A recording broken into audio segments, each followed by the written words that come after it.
Part 2। Will talk about Sanskritization and westernization और ये कैसे लिंक है और इनका क्या मतलब है, हम सब कुछ इस वीडियो में देखेंगे। पिछली वीडियो में हमने ये देखा कि कल्चरल चेंज क्या होता है, वो किस वजह से आता है और क्या क्या सोशल रिफॉर्मर्स थे जैसे राजा राम मोहन रॉय, ज्योतिबा फूले, उन्होंने क्या क्या कॉन्ट्रीब्यूशंस दिए थे हमारे कल्चरल चेंज में, राइट। तो उसका एक नेक्स्ट टॉपिक है Sanskritisation. What do you mean bye Sanskritisation? अगर हम गेस करें तो अगर आप वर्ड तोड़ोगे तो संस्कृत आ गया, ठीक है। संस्कृत कौन बोलते थे? अगर हम एंशिएंट टाइम्स में जाके देखें तो आप ब्राह्मण्स देखोगे, है ना, कि ब्राह्मण्स जो थे वो they used to talk in English. तो क्या था संस्कृताइजेशन? बेसिकली आप ये देखोगे कि जो अपर कास्ट की जो लैंग्वेज होती थी वो होता था संस्कृताइजेशन। तो ये वर्ड वहां से डिराइव हुआ, राइट।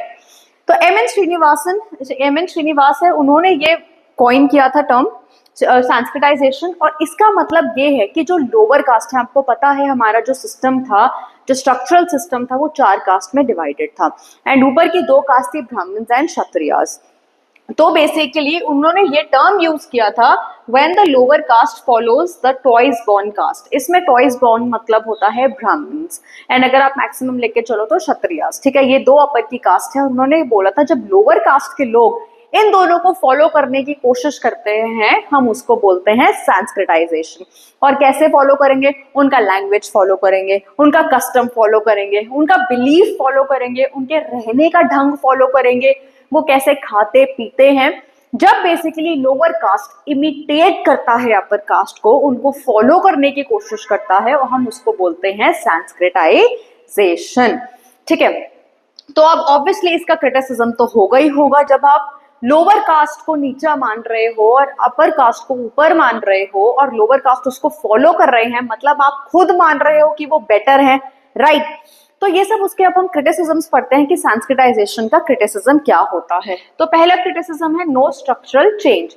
इसका मतलब क्या हुआ कि जो लोअर कास्ट होता है उनका पोजिशनल चेंज कुछ नहीं होता, उनका सिर्फ स्ट्रक्चरल चेंज होता है। कैसे? कि वो गरीब से अमीर बन जाएंगे, ठीक है, उनका घर चेंज हो जाएगा, ठीक है, वो अपने फाइनेंसेस बेटर कर लेंगे, सब कुछ बेटर कर लेंगे। लेकिन क्या होगा, जो उनका जो स्ट्रक्चरल चेंज है, मतलब उनकी पोजीशन चेंज हो गई, ठीक है, वो गरीब से अमीर हो गए, अपने आप को उन्होंने बेटर कर लिया, सब कुछ कर लिया, लेकिन सोसाइटी उनको लोअर कास्ट ही देखेगी। वो जिस कास्ट में बॉर्न हुए हैं वो उससे ऊपर नहीं आ पाएंगे, ठीक है।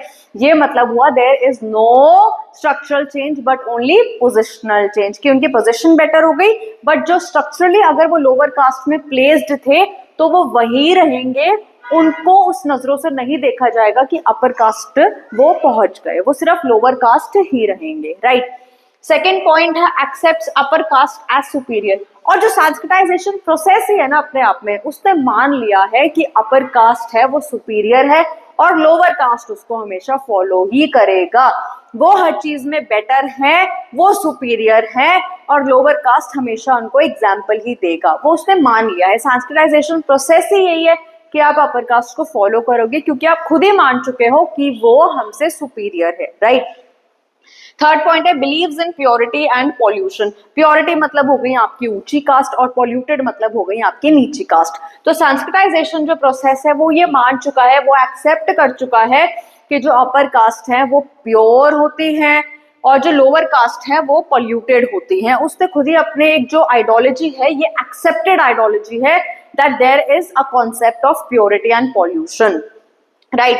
Then secludes girls and dowry. अब क्योंकि ये upper caste को follow करता है Sanskritisation, when the lower caste wants to follow the upper caste, और अपर कास्ट में बहुत ज्यादा डाउरी सिस्टम देखा जाता है, पर्दा सिस्टम देखा जाता है, राइट। तो क्या हुआ संस्कृताइजेशन में, जब लोअर कास्ट जो है अपर कास्ट को फॉलो करने लग जाएगा तो वो उनकी ये आइडियोलॉजी भी फॉलो करने लग जाएगा that girl should be in पर्दा, हमें डाउरी देना है, सिक्लूड कर देगा गर्ल्स को, एजुकेशन से सिक्लूड कर देगा।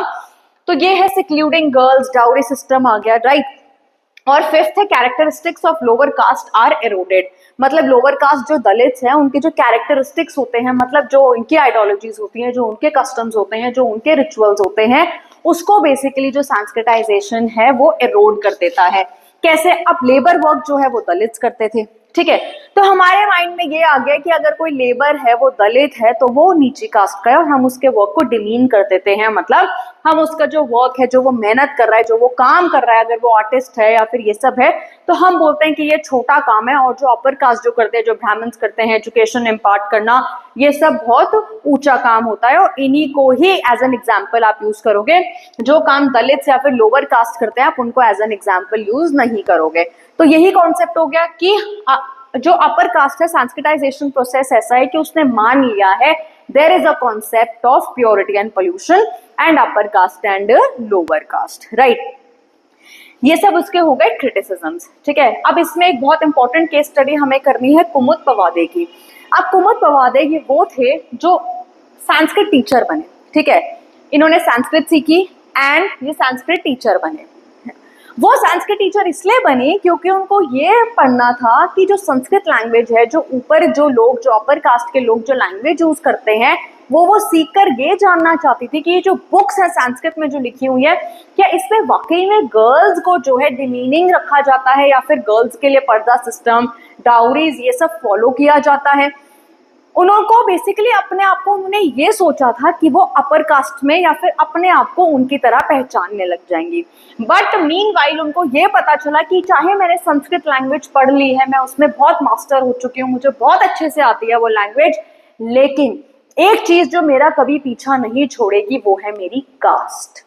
मैं चाहे कितनी भी ऊपर हो जाऊं, कितना भी कुछ हो जाए, मेरी पोजीशन चेंज हो जाएगी, बट जिस स्ट्रक्चर में, जिस पार्ट में अगर मैं दलित बॉर्न हूं तो मैं दलित ही रहूंगी। लोग हमेशा मुझे याद दिलाएंगे कि आप चाहे कितना भी पढ़ लो, आप रहोगे दलित ही। तो this is the case study of Kumud Pawade. Now हम एक दूसरा टॉपिक पढ़ेंगे, what is westernisation. It's same topic, Sanskritisation and westernisation. तो वेस्टर्नाइजेशन क्या होता है? अगर हम वेस्ट की बात करें तो what do you mean by westernization, ठीक है। वर्ड डिराइव हुआ वेस्ट से। अब वेस्ट जब हम बात करेंगे तो हमारे माइंड में आता है ब्रिटिशर्स, राइट। उन्होंने हमें 150 to 100 ईयर्स अराउंड हमें रूल किया, राइट। तो बेसिकली जो एम एन श्रीनिवासन है वो ये बोलते हैं, उन्होंने ये डेफिनेशन दी कि the change brought about in Indian society and culture as a result of over 150 years of British rule is known as westernization. कि 150 साल हमें ब्रिटिशर्स ने रूल किया, तो वो बेसिकली जो जो चेंजेस लेकर आए थे हमारी कंट्री में, चाहे इंफॉर्मेशन टेक्नोलॉजी हो, चाहे कस्टम्स हो, चाहे बिलीव्स हो, चाहे आइडियोलॉजीज हो, उन्होंने एसोसिएट कर दिया वेस्टर्नाइजेशन से, ठीक है। अब इसको प्रमोशन में किसने हेल्प की होगी? कुछ इंडियन इंटेलेक्चुअल्स थे जिनका ब्रिटेन जाना था या फिर यूके जाना था या फिर इस पार्ट ऑफ वर्ल्ड में आना जाना हुआ करता था, या फिर जो पढ़े लिखे लोग थे जिनका एक्सेस था बुक्स के साथ। तो उन्होंने क्या किया? उन्होंने बेसिकली ब्रिटिशर्स का वे ऑफ थिंकिंग अडॉप्ट कर लिया, उनके रहने का ढंग अडॉप्ट कर लिया, उनका way of talking, speaking, coordinative pattern होता है मतलब आप कैसे सोच रहे हो, तो वो चीजें उन्होंने एक्सेप्ट करी अपने अंदर। और उन्होंने ये जो नॉलेज थी या फिर जो इन्फॉर्मेशन जो भी कलेक्ट करते थे उनकी बुक से या फिर वहां जाकर, वो उन्होंने बेसिकली एक्सपेंशन में हेल्प की इंडिया में। तो इंडियन इंटेलेक्चुअल्स जो थे, intellectuals help in spreading the westernization in India. और वेस्टर्नाइजेशन में हो गया उनका वे ऑफ स्टाइल, हो गया एजुकेशन, हो गया ईटिंग हैबिट्स, हो गया आर्ट एंड कल्चर, हो गया, राइट। तो this is known as the westernization. And ये सिर्फ हमारे कल्चर में देखा गया, बहुत ज्यादा कल्चर चेंज हो गया हमारा, हमारे कंट्री में न्यू टेक्नोलॉजीज आने लग गई, फूड्स की हैबिट चेंज हो गई, changes in the eating habit, सब कुछ हो गया ये, ठीक है। और इसमें हम बेसिकली अब एक केस स्टडी करेंगे और मैं कुछ आपको इंडियन आर्टिस्ट के नाम बताती हूँ। इसमें रवि वर्मा, अबिंद्रनाथ टैगोर, चंदू मेनन एंड बंकिम चंद्र चट्टोपाध्याय, ये 4 आर्टिस्ट हैं जिन्होंने बेसिकली ब्रिटिशर्स से बहुत ज्यादा इन्फ्लुएंस होकर अपने आर्ट एंड कल्चर में कुछ कुछ चेंजेस लेकर आने की कोशिश की थी। तो अगर आप चैप्टर निकालेंगे तो एक हमें इसमें केस स्टडी करनी है।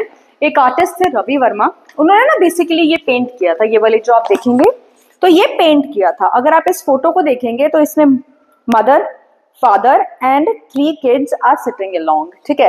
तो अगर आप ये मान के चलो कि जहाँ पे मदर, फादर एंड बच्चे ही हैं तो वो न्यूक्लियर फैमिली होती है। एंड इंडिया न्यूक्लियर फैमिली वाला कॉन्सेप्ट कभी फॉलो ही नहीं करती थी, वेयर एज जो ब्रिटिशर्स थे they always have this nuclear family वाला थिंग, राइट। तो बेसिकली ये फैमिली डिपिक्ट करती है एक nuclear family which is also a British concept. और बेसिकली आप इसमें पढ़ोगे तो इसमें ये पता चलेगा कि ये जो टेक्निक यूज हुई है it is also of British technique, मतलब ऑयल पेंट्स यूज हुए हैं, ये सब जो नई नई टेक्निक्स यूज हुई थी।